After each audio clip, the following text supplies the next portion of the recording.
Viens remplir mon cœur, Saint-Esprit, de ta gloire, de ta présence. Mon cœur languit après toi. Le Seigneur soit avec vous et avec votre esprit. Évangile de Jésus-Christ selon Saint Luc, au chapitre 3, les versets 10 à 18. En ce temps-là, les foules qui venaient se faire baptiser par Jean lui demandaient: « Que devons-nous faire ?»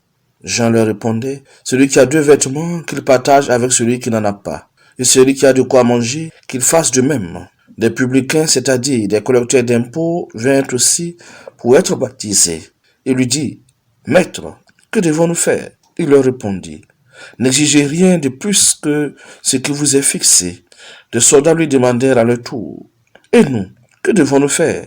Il leur répondit: « Ne faites violence à personne, n'accusez personne à tort, et contentez-vous de votre solde. » Or le peuple était en attente, et tous se demandaient en eux-mêmes si Jean n'était pas le Messie, le Christ. Jean s'adressa alors à tous: « Moi, je vous baptise avec de l'eau, mais il vient, celui qui est plus fort que moi. Je ne suis pas digne de dénouer la courroie de ses sandales. Lui vous baptisera dans l'Esprit Saint et le feu. Il tient dans la main la pelle avanée pour nettoyer son air et battre le blé. Il amassera le grain dans son grenier. Quant à la paille, il la brûlera au feu qui ne s'éteint pas. » Par beaucoup d'autres exhortations encore, il annonçait au peuple la bonne nouvelle. Acclamons la parole de Dieu. Louange à toi, Seigneur Jésus.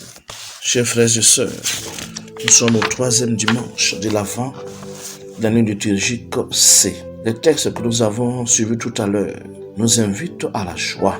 Soyez toujours dans la joie, nous dit Saint Paul.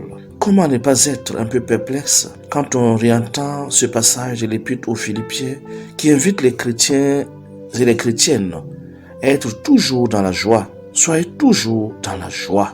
Toujours. C'est bien ce qu'écrit l'apôtre Paul.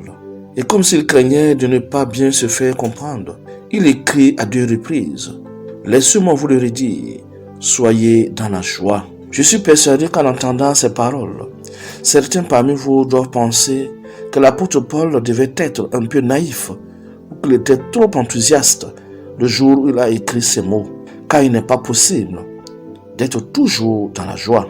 Ce n'est pas possible, parce que la vie n'est pas toujours rose, parce que les événements de la vie nous font parfois pleurer, parce qu'il nous arrive à tous et à toutes dans la vie de connaître l'échec, d'être blessé, secoué, profondément déçu, découragé.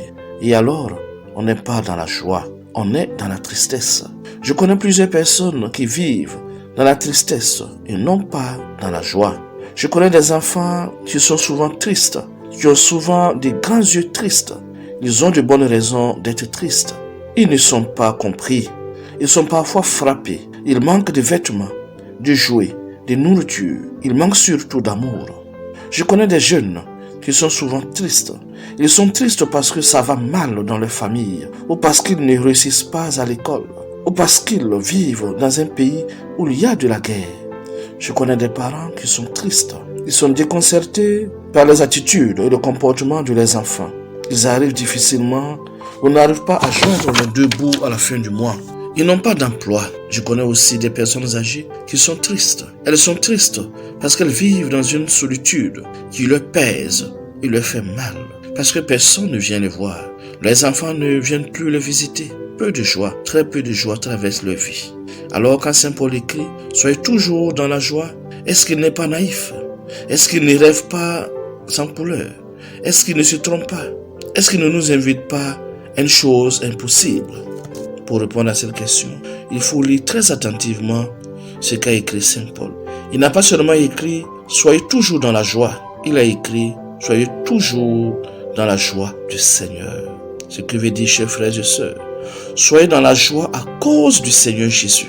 Soyez toujours dans la joie parce que toujours le Seigneur Jésus aime et vit près de vous. Comprise ainsi, l'invitation de l'apôtre Paul n'est pas naïve, elle est pleine de sens. La joie constante à laquelle nous sommes invités est d'abord une joie intérieure qui découle de notre foi et de notre espérance en Dieu. Il s'agit d'une joie discrète et paisible qui repose sur la conviction que nous sommes aimés de Dieu et que notre vie est entre ses mains. Quelqu'un qui se sait d'aimer, quelqu'un qui est sûr d'être aimé, a toujours dans son cœur un rayon de joie. Un rayon de joie qui ne quitte jamais, quoi qu'il lui arrive, ni les épreuves, ni les souffrances, ni la maladie, ni la faim, ni la guerre, ni les échecs, ni le chômage. Rien ne peut lui ravir cette joie. Quand il invitait les chrétiens, les chrétiennes et les chrétiens de la ville de Philippe à être toujours dans la joie, Saint Paul leur disait, le Seigneur est proche.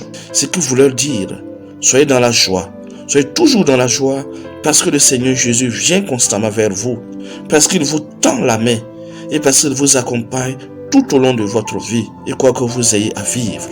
Le texte du prophète Sophonie que nous avons entendu il y a quelques instants est peut-être plus impressionnant encore.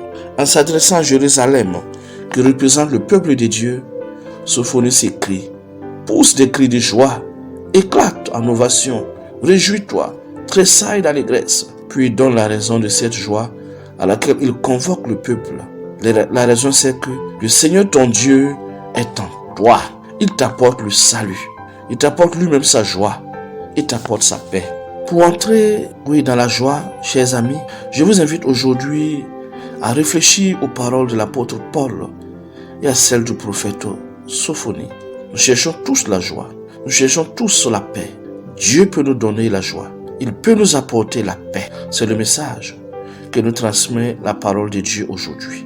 Puissons-nous accueillir ce message avec un cœur rempli de foi et puissons-nous vivre de manière à ouvrir tout notre être à la joie et à la paix que Dieu peut et veut nous donner.